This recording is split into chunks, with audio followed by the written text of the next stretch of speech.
अगं hello mummy, कुठल्या बावळाड घराण्यात आणून टाकलंस का तुम्हाला? अगं काय झालं म्हणजे काय? मला बोले जरा नवीन नवरी आहे तर जरा भांडी घासून घेतेस काय?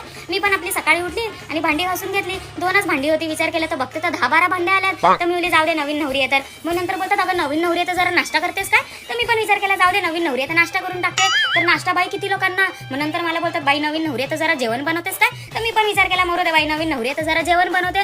पण 1 नाही, 2 नाही, 3 नाही, 4 नाही, 5 नाही, 15-20 लोकांचं जेवण. मग त्याच्यानंतर जेवणाची भांडी घासून घेतली मी.